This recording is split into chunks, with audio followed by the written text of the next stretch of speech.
Good evening, everyone, and welcome to the Meet the Candidates event for the Office of Commissioner of Public Safety of the City of Saratoga Springs.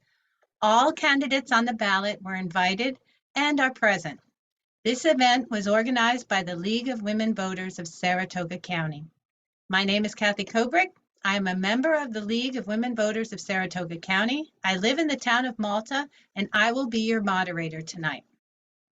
The League of Women Voters is a nonpartisan, volunteer political organization dedicated to the informed and responsible participation of citizens in government.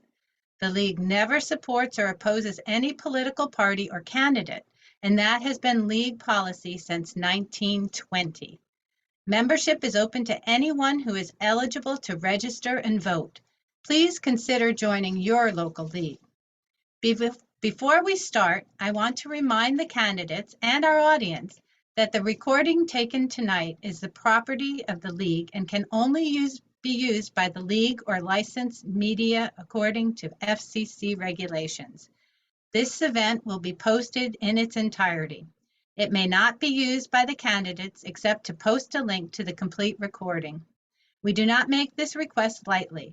We have had recent experiences where candidates or their supporters have used portions of our recording or an audience member's own recording against their opponents.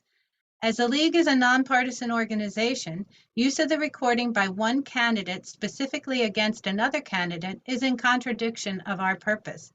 Additionally, this behavior would discredit us with candidates, making it difficult for us to sponsor future forums. All candidates participating in this forum have pledged that they will abide by our policy. Live closed captioning are available during tonight's forum. The LWV collaborated with Disability Rights New York to provide these accessibility features. To see the closed captions, you can click the three dots button on your bottom bar labeled More, choose Captions, and then Show Captions. Questions were sent to us by members of the community. League members reviewed and compiled them to be representative and to avoid redundancy. We rejected questions of a personal nature. And we only have an hour for this event, so not all questions will be able to be asked. Candidates, this is your opportunity to let voters know your stance on these topics and how you will address the issues facing the people you represent. Please don't waste valuable time tearing down or labeling your opponent. Deal with the facts. In your closing statements, absolutely no zingers. In other words, please do not put your opponent on the spot with no chance to reply. And I will interrupt if I see that you are attacking another candidate. We have timers for this evening's event. Cards will be held up for the candidate to glance at. Green means 1 minute left, yellow means 30 seconds left, and red means time is up. The candidates in alphabetical order by last name are Tim Coll, Kristen Dart, and James Montagnino.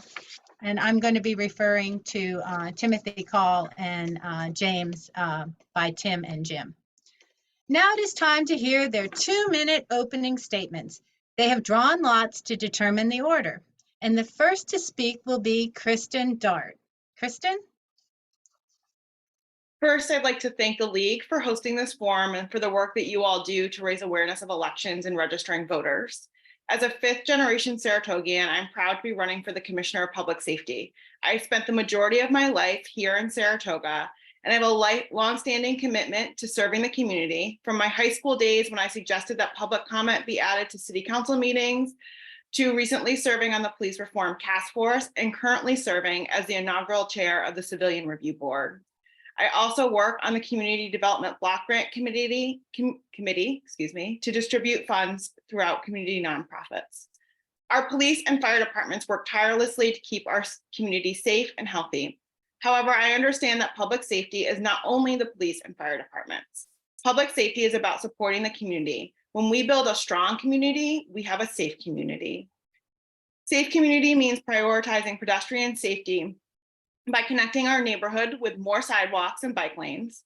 A safe community means the majority of our crosswalks will be enabled to alert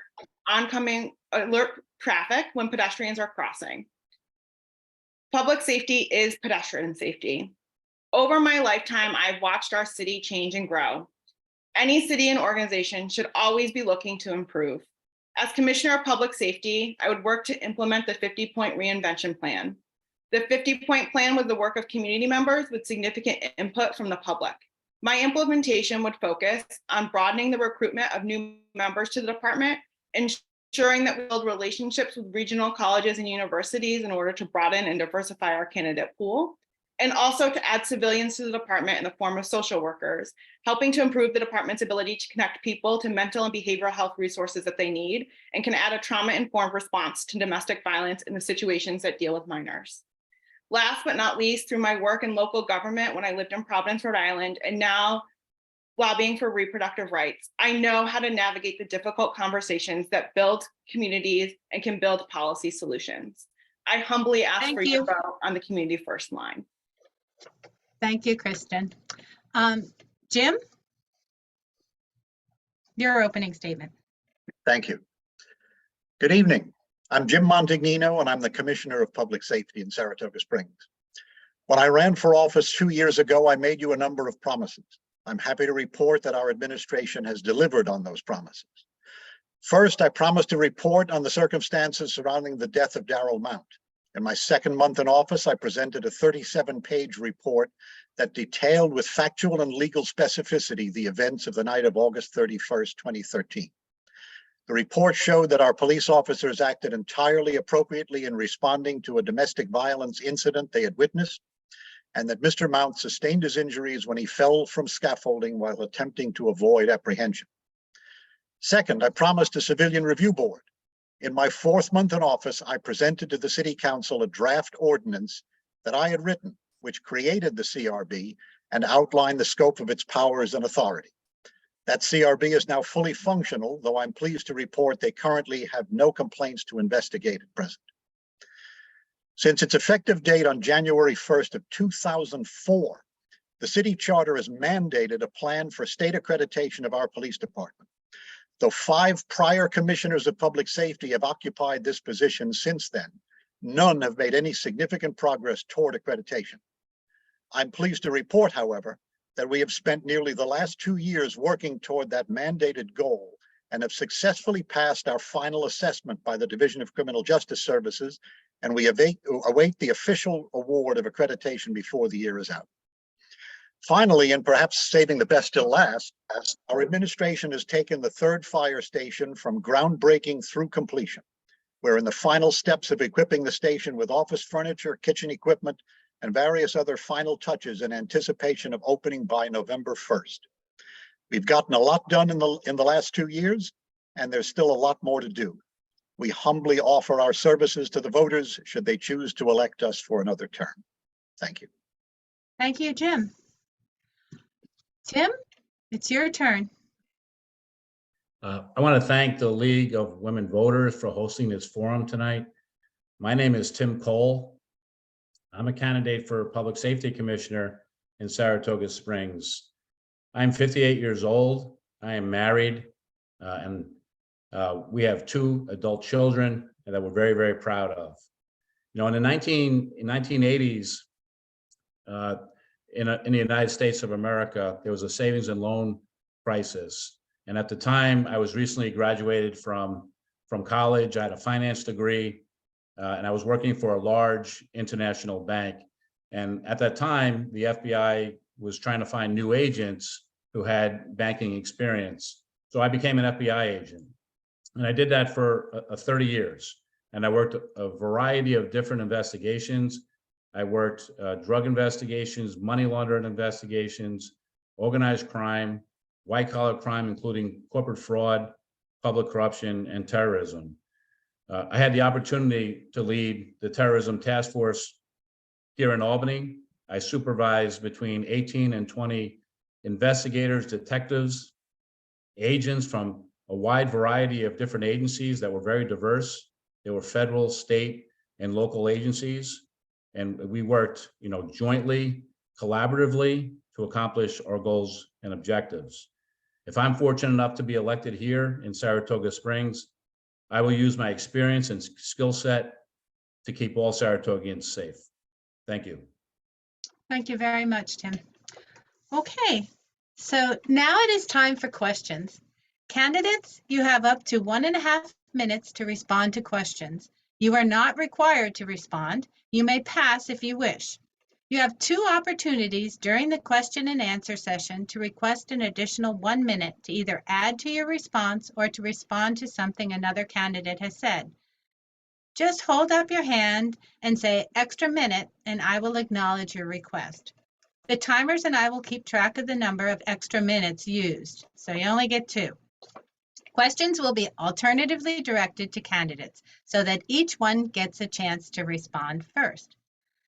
So we're going to start with Kristen Dart. And this question is, what broader resources are available to address city quality of life issues and long-term planning goals? How would you access them? And how do you see yourself as a policymaker in this role?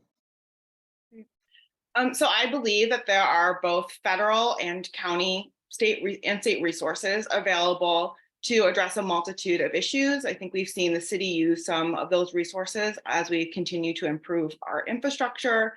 We've tapped into the SAFER grant to expand our police and fire departments, and I would continue to do that work.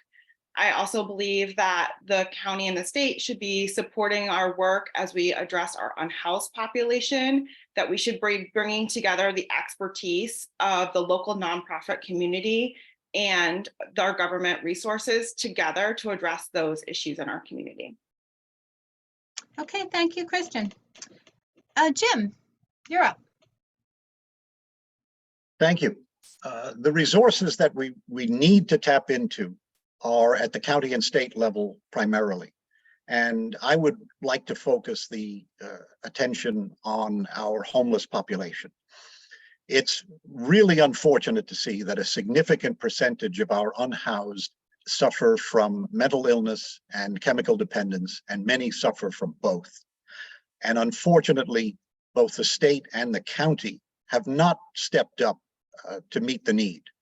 We need to have significantly more beds available for detox and long-term substance abuse treatment, and we need more beds for mental health care. Thankfully, Governor Hochul has recently made it clear that she agrees with this position, and I would seek to have the state and the county step forward and help us in that regard. Okay, thank you. Tim? Yes, I'm a candidate for public safety in the city, and I intend on leveraging my previous relationships at the federal, state, and local level to keep our city safe. For example, I have relationships at the DEA and the FBI to help us with drug trafficking in our city. I've already met with leaders from the state police, and I've already met with Mike Zerlo, who's our county sheriff. So my intent is to leverage resources that are available to us to make our city safe, and I will do that at the federal, state, and local level. Thank you. Okay, thank you, Tim. Okay, the next question is going to go to you first, Jim. What categorizes a good working relationship with other commissioners? And how will you resolve conflicts with colleagues? That's a great question. And to begin, it's important for people to understand that Saratoga Springs is one of only 2 cities in the entire state of New York that have a commission form of government. And what that means is that we wear 2 hats. We have a legislative and an executive function. As the Commissioner of Public Safety, I have the executive authority over police, fire, code enforcement, parking enforcement, animal control. But I also have a seat on the city council. And this often creates friction because of the siloed nature of our government. It's important, certainly, for there to be civility at the city council level. But what's more important is for there to be effective leadership. And sometimes those are in friction, particularly with the form of government that we have. There's been a lot of pressure and a lot of ink spilled over recent years in changing our form of government. The charter is the way it is. We got within about 6 votes a few years ago of changing that. But at present, we are kind of stuck with the commission form of government. It has some advantages. In particular, my belief is that having the Commissioner of Public Safety and the Commissioner of Finance directly voted into office and responsible to the voters gives the citizens some control that's much better than in a typical situation. But basically, friction is inevitable. That's why democracy is not pretty, but it works. Thank you. Okay, Tim? Yes, I intend to treat my fellow commissioners and mayor with professionalism, dignity, and respect. And of course, we're going to disagree on issues, but I think it's so important that we work together professionally in a dignified manner, and we need to set that example for the rest of the community. We can't expect a community to act with respect towards us if we don't treat each other with respect. Thank you. Thank you. Kristen? I think that the commissioners working together are critical to the success of our city. Due to the nature of our charter, all of those departments are interconnected, and we rely on the other council members in order to be able to move our agenda forward. I am a firm believer in relationship building and transparency and having conversations regularly with the other commissioners. I've spoken to many of the current commissioners who we know will be returning because they're running unopposed, and they have all endorsed my candidacy because they know that I will build relationships and have clear conversations with them. They'll always know where I stand. The public will know where I stand and why that is. I've spent my whole career building relationships, whether that be lobbying for reproductive justice or working for the mayor of Providence, where we were negotiating with the city council in order to move a budget forward. So I bring that experience and commitment to the table. Okay, thank you, Kristen. All right, this question is going to go to you, Tim, first. The death of Daryl Mount and the controversy about what happened and the police investigation has created an ongoing rift in the community. How do you plan to address it? Well, the Daryl Mounts situation has been ongoing in this city for 10 years. There's currently a civil trial going on in our county where we get to observe the facts and we get to learn about the facts. So hopefully, once that civil case is over, we will have some closure. But let me be clear. There's been no facts in 10 years that I've been made aware of that indicate the Saratoga Springs Police Department beat or killed Daryl Mounts. During this last civil trial, I went to the opening statements made by the plaintiff's attorney. And again, there are no facts presented that I see that indicate that the Saratoga Springs Police Department beat or killed Daryl Mounts. Now, in fairness, we need to be patient and we need to wait to the conclusion of that case before we make any final decision. But I'm very hopeful that at the end of that case, we can have some closure for our community. Thank you. Okay, thank you, Tim. Kristen? Give me a second to get off mute.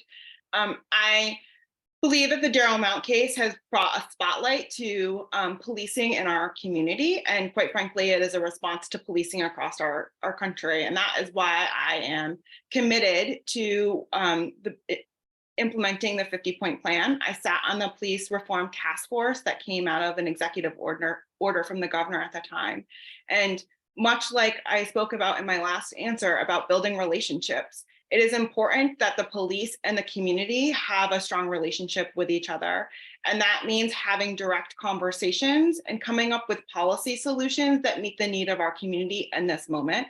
We will see the result of the trial, and no matter what that outcome is, the city is going to have to move forward. And I'm hoping that we can do so in a positive and productive manner where we bring changes that may be needed in our community, both for community members' sakes and for the police department's sake, to have a positive relationship moving forward. Okay, thank you very much, Kristen. Jim, you addressed this a little earlier, so. Right. I spent a lot of time reading over thousands of pages of deposition transcripts, police reports, looking at the photographs of the crime scene, and so on. And I'm convinced, and I put this into my 37-page report, there was no police misconduct there. What's very unfortunate is that there has been a small but very vocal group of people who have accused our police department of murder. They've accused the department of an execution. There's no evidence for that, and the trial will show that. What we did learn, though, from the Darrell Mount case was the reaction of the hierarchy in the department at the time was too slow, and the release of information was too slow. There was supposed to have been an internal investigation that didn't occur. And by contrast, we've learned the lessons from that case. Specifically, November 20th of last year, we had the shooting on Broadway, and we responded in a very different fashion.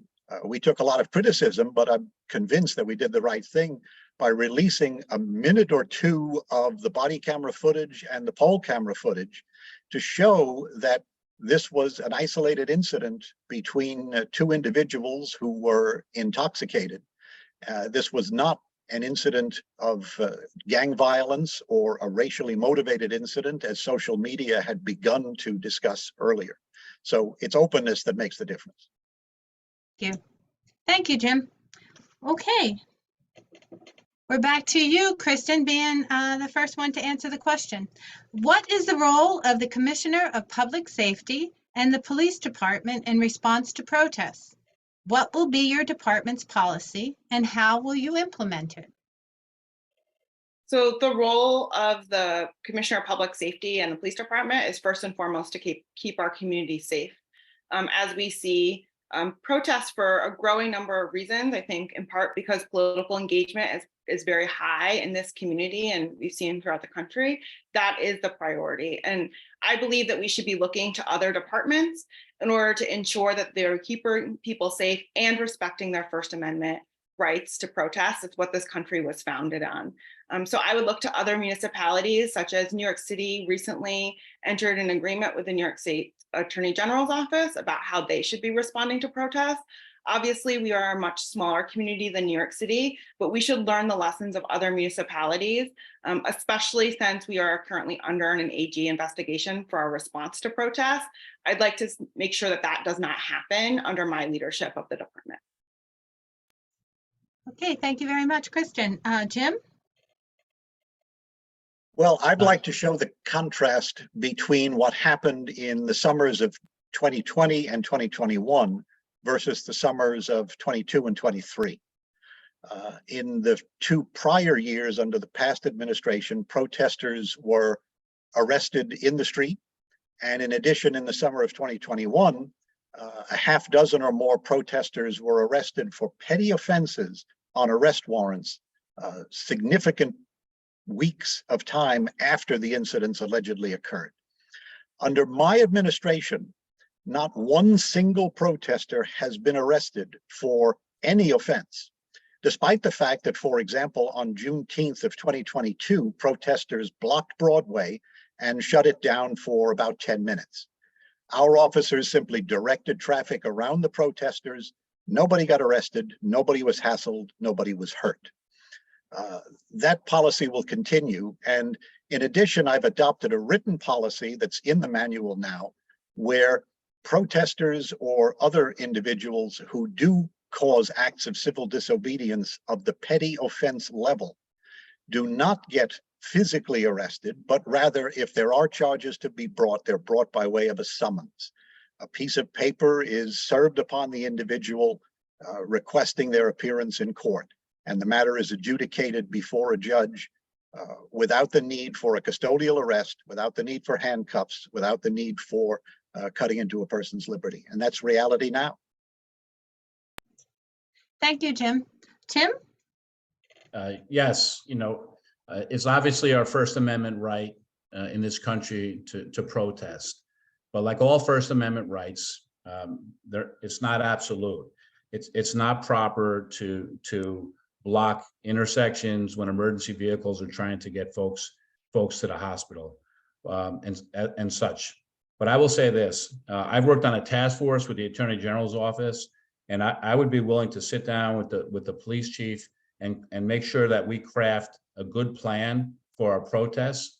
And the first thing I would do is bring that plan to the Attorney General's office to ensure that they're okay with it. So that's what I plan to do if I'm elected to be Public Safety Commissioner. Thank you. Thank you, Tim. Okay, Jim, this question goes to you first. What disasters does the city need to prepare for? How can citizens be more involved in the process? And will you include information on the city website? The current link does not work. Well, the city has to prepare for a lot of disasters. We've had significant storms, for example, over the past couple of years. We have a disaster response plan that under the charter must be updated from time to time, and we're doing that regularly. We are working on reverse 911 for the city, for example, other ways of getting in touch with people in the event of disasters. We've been fortunate, but we are prepared. And at the state, county, and the local level, we do have a disaster preparedness plan. And some of it, of course, is available to the public, and we're in pretty good shape in that regard. Okay, thank you, Jim. Tim? Yes, I think it's important for all of us to be prepared for disasters. And it's more important to also to train and have exercises for disasters.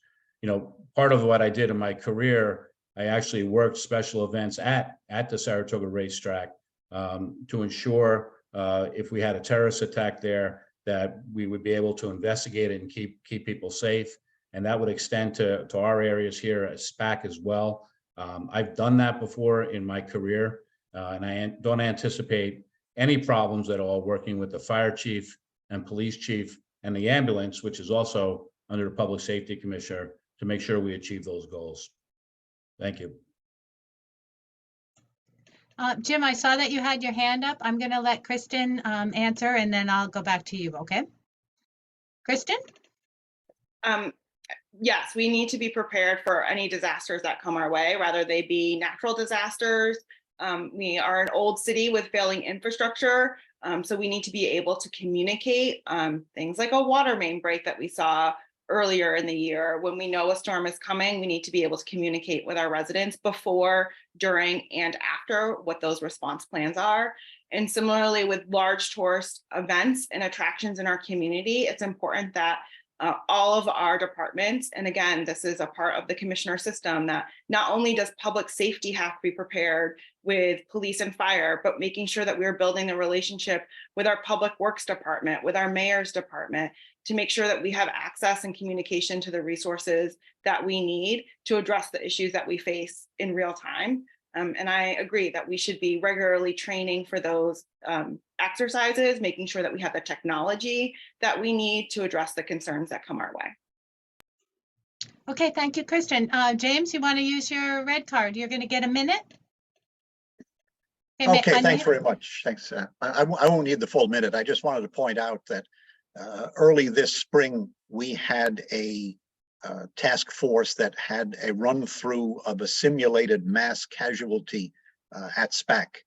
And we had hundreds of individuals in law enforcement and our fire service and EMS service as well, where we simulated a bomb scare or an actual mass casualty situation at SPAC, where we had a significant number of people from a number of different jurisdictions, state and federal, as well as our county and local people.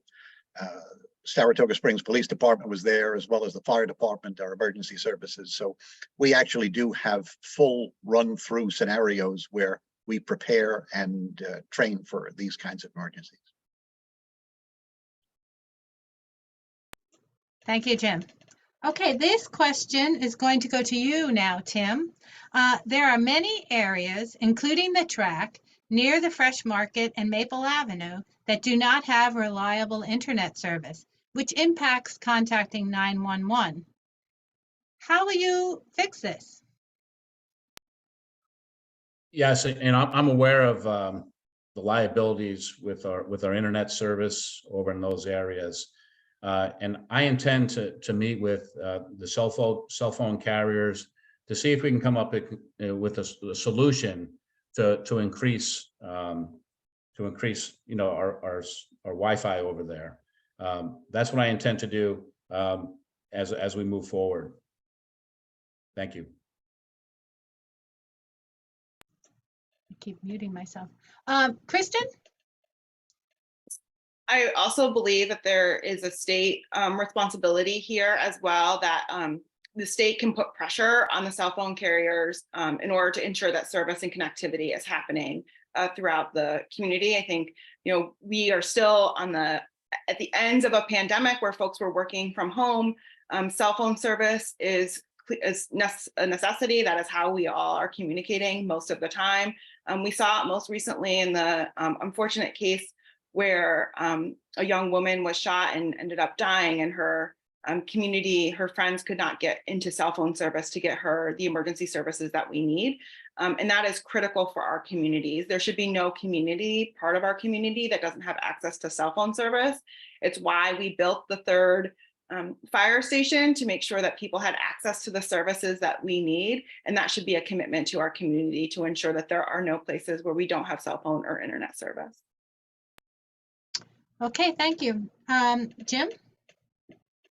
This is actually a really good and relevant question, because in fact, one of the things that will be coming online with the third fire station is the emergency control center that's located at the same facility. And part of that requires the enhancement of internet and cell service. As you know, the third fire station's on Naira property, so it's right there in the close proximity to the track. So one of the interesting benefits of opening the third fire station is that there will be enhanced Wi-Fi, cellular, and internet service as a direct result of that station's operation. Okay, thank you, Jim. Kristen, this question's going to go to you first. Please assess downtown safety issues. How do you balance safety versus revenues from downtown nightlife? Are policy changes needed? So I am a big supporter of our downtown nightlife. That's the backbone of one of the resources of income for our community. So I think that we should be working with the business owners to come up with solutions that meet the needs of our community. Something that I have been exploring is concepts about environmental safety. Is there a way that when bars are opening, we can disperse people into different areas of the city so they're not all leaving on one block of Caroline Street, which is our main downtown corridor? Could we disperse people to other sides of the city, maybe by adding food trucks for additional late night food options, so that not everybody is crowding into one space at once? I think it's imperative that as leaders of this community, we work with our business owners to support thriving businesses, but also keep our community members safe. Okay, thank you. Jim? Thank you.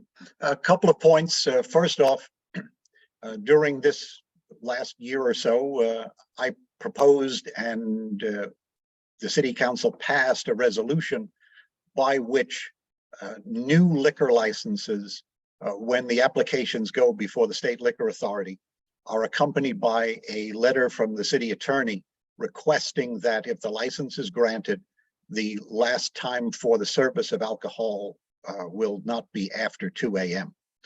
And the SLA has been very receptive to community input.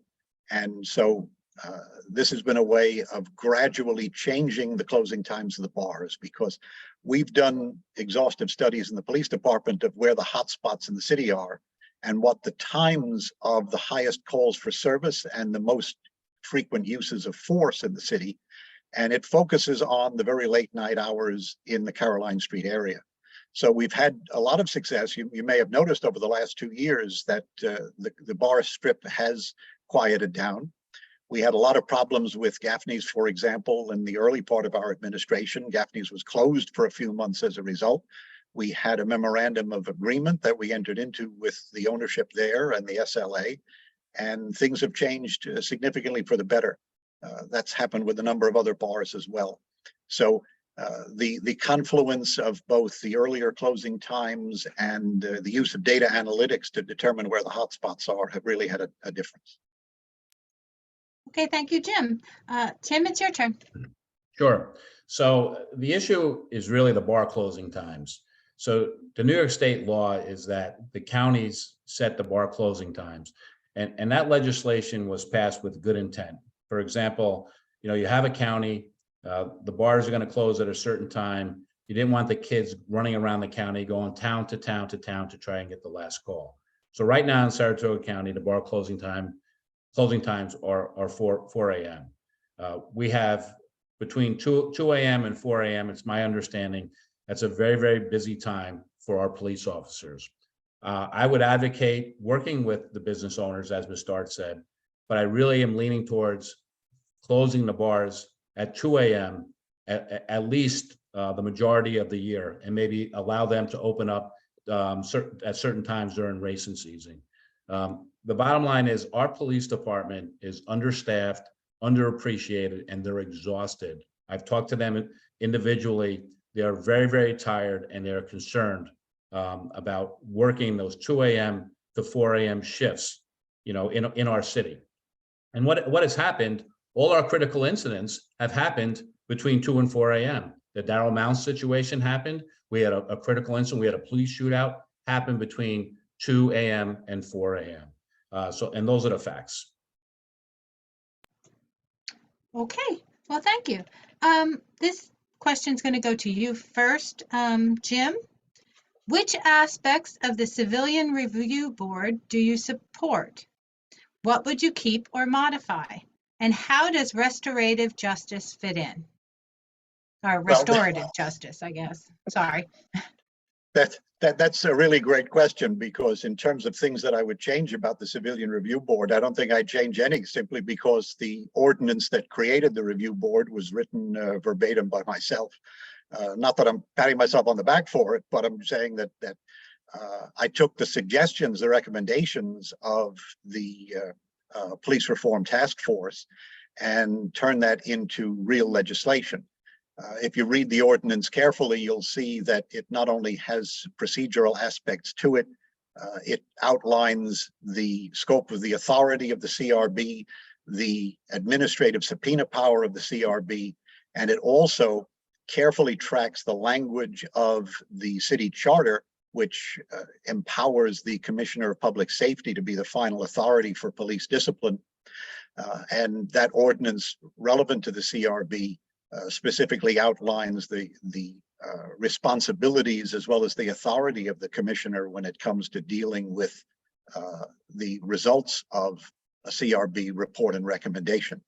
So I think from my perspective, the ordinance that created it is well thought out and covers a lot of ground.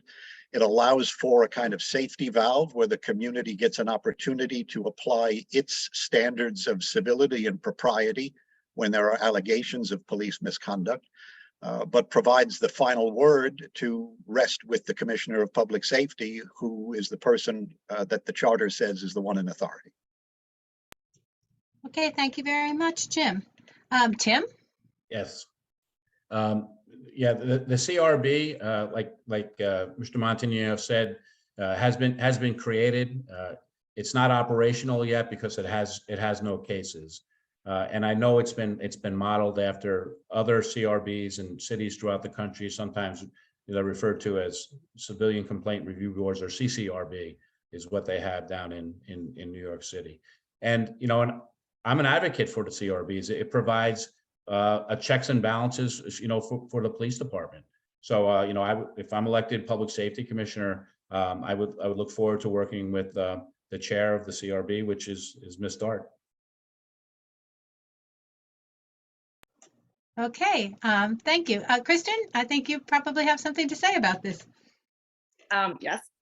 So I actually served on the subcommittee on the police reform task force that helped create the recommendation for a CRB, and the ordinance that the current commissioner proposed and passed is largely based on the work that those community members did to create our CRB. And we were very intentional about that work, including a restorative justice piece that includes mediation as one of the early steps when a complaint is received. And so we were given that ordinance with no policies and procedures that myself and our committee have developed. And we are really committed to getting mediation training so that when a complaint comes to us, that we're really trying to sit down and work with the police department and the person filing a complaint that comes to a solution that meets everybody's needs through conversation, instead of us just trying to adjudicate a case as a committee and then make a recommendation to the commissioner. We're really hoping that that intermediary step builds trust within the community, and people who have filed a complaint can get what they feel is a just cause, and that they participate in the creation of whatever it is that provides them resolution. Okay, thank you, Kristen. Tim, you're going to get this question first. Could you provide insight into the current regulatory status of operational short-term rentals within the city?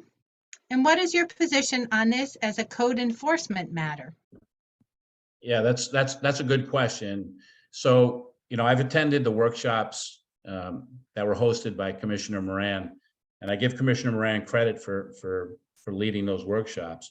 So what the community needs to know right now is any short-term rental less than 28 days is illegal in Saratoga Springs, right? So they're all illegal. Commissioner Moran has told that to the public. So a short-term rental, just so everyone knows, those are usually on platforms such as Airbnb. And what is happening in our community, 10%, at least 10% of our housing stock is made up of short-term rentals. And over in the Southwest neighborhood area, corporations from outside our area are buying up what I believe is the most affordable housing stock in Saratoga Springs, and they're turning them into de facto hotels, which is eliminating the housing stock. But most importantly, these short-term rentals, this housing, they're not being inspected to ensure they're safe. So you have a de facto hotel that's operational, and no one's inspecting it to make sure there's not an elevated deck that might fall away from the house during a bachelor party, for an example. So I'm a proponent of the registration or registry, and if we don't do it, the state is going to pass legislation to do it. But yeah, that's in sum and substance the issues with short-term rentals. Okay, thank you, Tim. Kristen. I also give credit to Commissioner Moran for taking this on early in his term and having these conversations. As somebody who lived in this community most of my life and would like to buy a home here, I do believe that Airbnbs, especially when they are corporately owned on a large scale, do tend to inflate house prices and make it hard for young families, young professionals to afford homes in our community. They need to be regulated, they need to be inspected, they should be paying the occupancy tax. We have seen this happen in other communities like Martha's Vineyard, Cape Cod, and Maine. They are all subject to many of the same regulations as a hotel or a bed and breakfast, and we should be instilling that in our community. And we should be looking at places like the city of Atlanta, where they have limited the number of Airbnbs a person can own. And they also need to be an established resident in the city of Atlanta. Because like I said in my opening statement, in order to build strong communities, there needs to be community investment. And if you're just in a place for one weekend, if you're an owner who never is checking on their property, that isn't building our community. We certainly rely on tourism dollars, but regulation has not impacted the tourism on Cape Cod or Martha's Vineyard.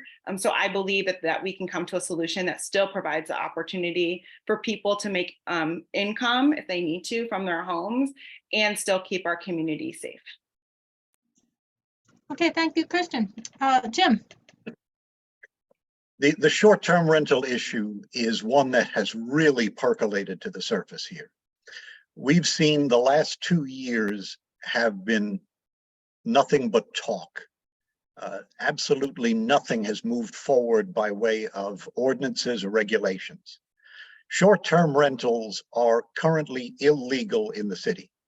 That notwithstanding, there are dozens of places that are being used as short-term rentals, unregulated, earning the city absolutely nothing in revenue and creating a safety hazard and a health hazard because we don't know what houses are being used as short-term rentals. We don't know the number of people there.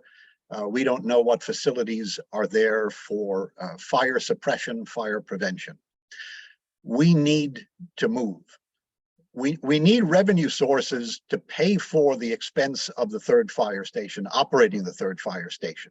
It dovetails perfectly for us to say it's about time to regulate and legalize within a carefully controlled fashion the short-term rentals. We have to have a system where the fire department routinely inspects those places. We routinely inspect hotels and motels every year, and we're very strict with the licensing there. There's no reason on earth why we shouldn't be doing that with the short-term rentals, and it's time for us to stop just talking about it and for us to act. Could I have an extra minute on this, please? Yes, you may, Tim. Mandy, you got a minute for him? Yeah, thank you. Go ahead. No, thank you very much. The one thing that's concerning, and Commissioner Moran has told this to the public, right? So we realize that all the short-term rentals in the city right now are illegal. So the question really becomes, well, how come we're not policing it? And the code inspection, the codes that police it come under the Department of Public Safety. So we have the fire department, the police department, and under fire department, we have codes, and they're supposed to be stopping short-term rentals because they're illegal in the city. And Commissioner Moran has proffered to the public that we don't have enough staff in the code department to do that. And I'm alarmed by that because I'm concerned that someone is going to get hurt. Like I said, we might have a fire in one of these short-term rentals and no one has egress. As I said, we have a lot of bachelor parties here, bachelorette parties. We might have decks falling off houses, and it's a big, big concern. And one thing I want to add, if you have a short-term rental in this city and you're renting it and it's illegal and you have a fire in your house, I am telling you, the fire insurance company is not going to pay your tab. Okay, thank you, Tim. And Jim wants a minute. He wants to say something. You ready, Mandy? Yeah, thank you. We recently hired an additional code enforcement technician. The unfortunate reality, as you're going to see as soon as tomorrow morning at 11:30, there'll be a public live streamed workshop on the budget. We do not as yet have anything approaching a budget that will adequately run our third fire station, much less the code enforcement that would be necessary for dealing with the short-term rental problem. We do have a number of cases pending in city court that have arisen because our code enforcement people are attempting to stop the illegal activity that's going on right now with some of those short-term rentals. We are hamstrung by a lack of revenue. We're hamstrung by a lack of resources. I think that what we need to do is make the compromise and say, okay, let's make this legal, let's regulate it, and let's use the revenue stream to keep things safe. Okay, thank you, Jim. We're going to move on to the next question. Kristen, how will you address pedestrian and cyclist safety in downtown and in the outer areas? How does Complete Streets policy fit in with this? So as somebody who grew up in the city, I grew up on the outskirts of town, off of Washington Avenue, off of Kirby Road. And so I know what it feels like to be so close to downtown, but feel very disconnected from downtown. So I think it is imperative to work with across the city departments, but particularly the Department of Public Works, to add sidewalks to those communities. I know that work has been started by this council. I'd like to continue it. to continue to add bike lanes, and also to think about pedestrian safety. As somebody who regularly walks downtown now, or is driving downtown, I think that there are improvements that we can be made to our crosswalk safety, including putting pedestrians into the crosswalk 5 to 7 seconds before traffic flows, so that you don't have traffic turning right at the same time a pedestrian is stepping off of a curb. We can look at places where we should slow down traffic in our community. I've been door to door in a lot of neighborhoods, and a lot of the neighborhoods with young families still have 30-mile-an-hour speed limits. And so we should be looking at the places where we can lower those in speed limits, and then making sure that we are enforcing those speed limits. I think traffic safety is a quality of life issue that we should be focusing on as a community and as a police department. Okay, thank you, Kristen. Jim? We've taken a very active role in pedestrian safety, going from, say, the Caroline Street School, for example, where my daughter was a crossing guard, and I saw personally in the mornings when I would take my grandson around for a walk while her mom was directing the school traffic, saw the problem that Caroline Street doesn't have sidewalks. And we're working with the Department of Public Works. They're putting in the sidewalks by the Caroline Street School. Just about a month ago, we cut the Gordian knot on the problem on Grand Avenue and bypassed some red tape and installed 4-way stop signs on 4 different intersections. And we've had nothing but positive responses from the people who live in that neighborhood because the speeding on Grand Avenue was absolutely out of control. There were folks doing 50% more than the speed limit and then some on a regular basis. The average speed was exceeding 40 miles an hour. And those stop signs have made a significant amount of improvement right there. You've seen the downtown trail connector go up during the time of our administration. You've seen the work that's going on right now on Union Avenue, making it more accessible to multiple modes of transportation.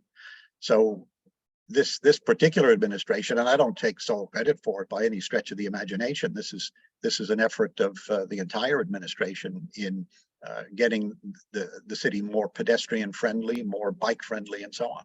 Thank you. Thanks. Tim? Yeah, so I agree with my 2 opponents. I'm a proponent of complete streets as well, whether it's pedestrian or bicycles or automobiles. What's consistent throughout complete streets is the concern that we all keep each other safe. The pedestrians are safe, the people on bikes are safe as well. I think fortunately last year, the governor passed an executive order to allow cities to lower their default speed limit from 30 to 25.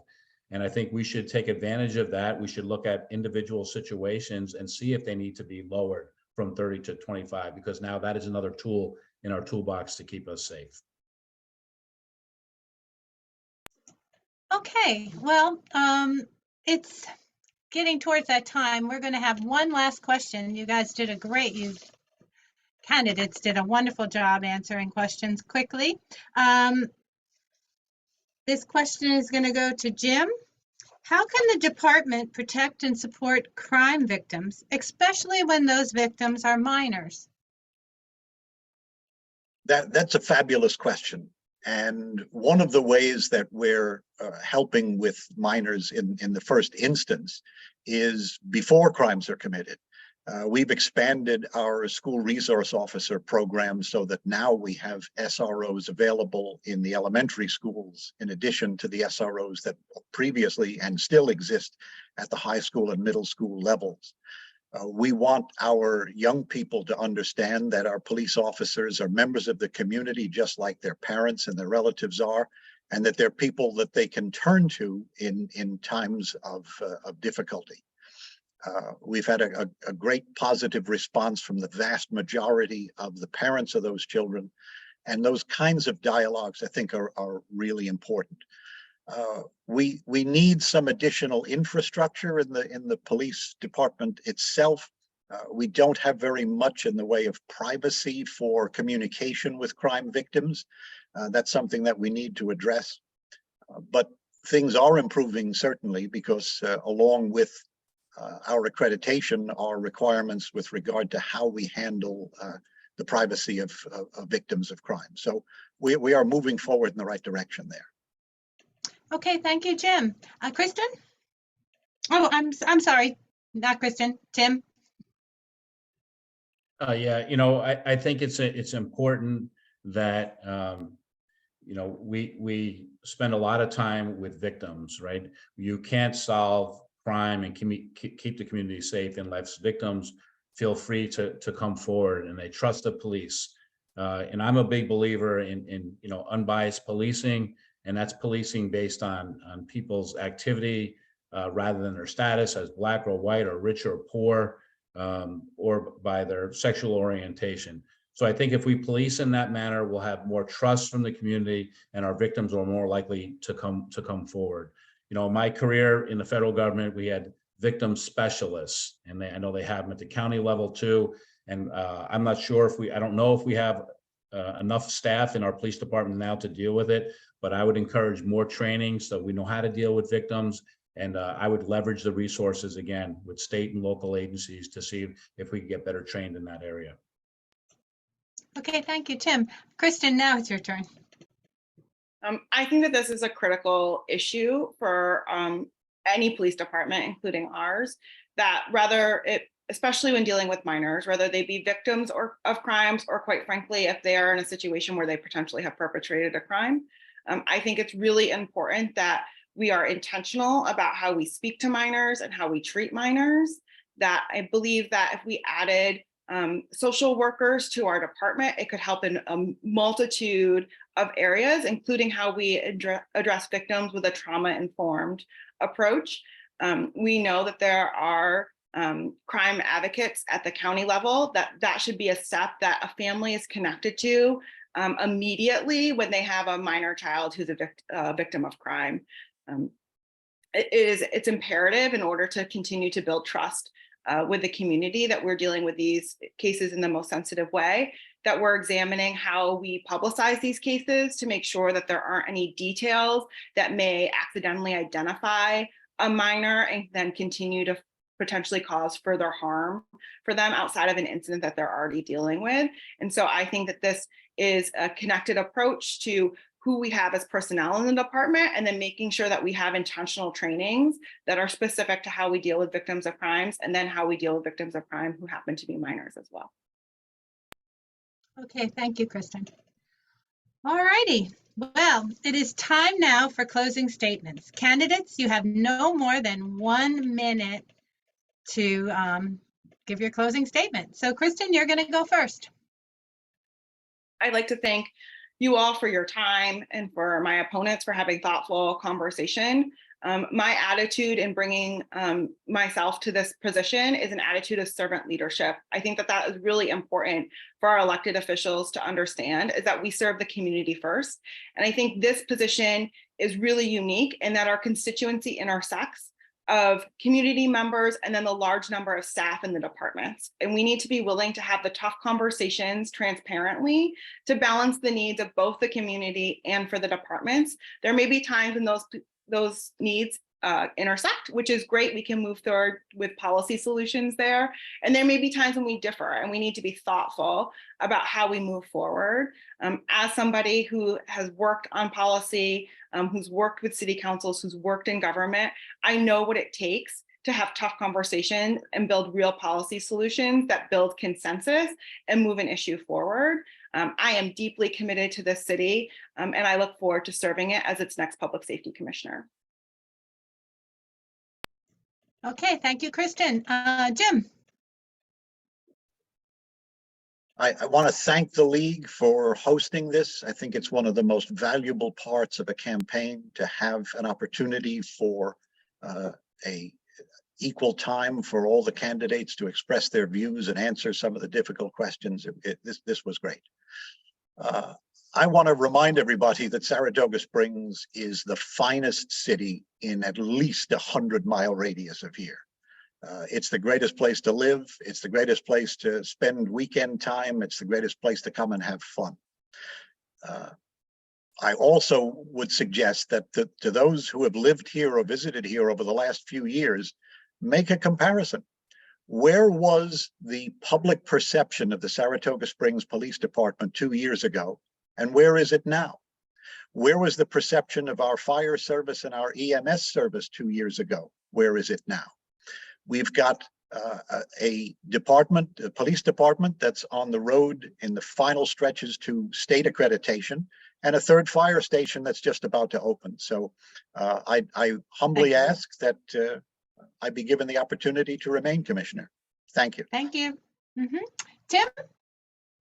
Yes, again, I want to thank the league for hosting the forum, and I want to thank my opponents, Ms. Dart and Mr. Montagnino. It's not easy to put yourself out and run for office. So I do think it helps with democracy, and I thank both of you. The city of Saratoga, like Mr. Montagnino said, is a gem, and we need to keep it that way. We have challenges in this city with homelessness and increasing crime rates and short-term rentals, as we discussed. I think, I have a 30-year record in law enforcement. I think I have the skills and the experience to keep Saratoga Springs the gem that it is. And I humbly ask for the listeners and voters to support me within the next couple of weeks. Thank you. Okay, thank you all. Don't forget to vote. Early voting starts October 28th and runs to Sunday, November 5th. You can find your early voting site and hours by calling the Board of Elections of Saratoga County. Election Day is Tuesday, November 7th from 6 a.m. to 9 p.m. Thank you, candidates, for attending this event and helping to educate the voters. You all did a wonderful job, and you were respectful for each other, and it just shows that Saratoga Springs is a great place to live. And thank you, audience, for taking the time to learn about the candidates.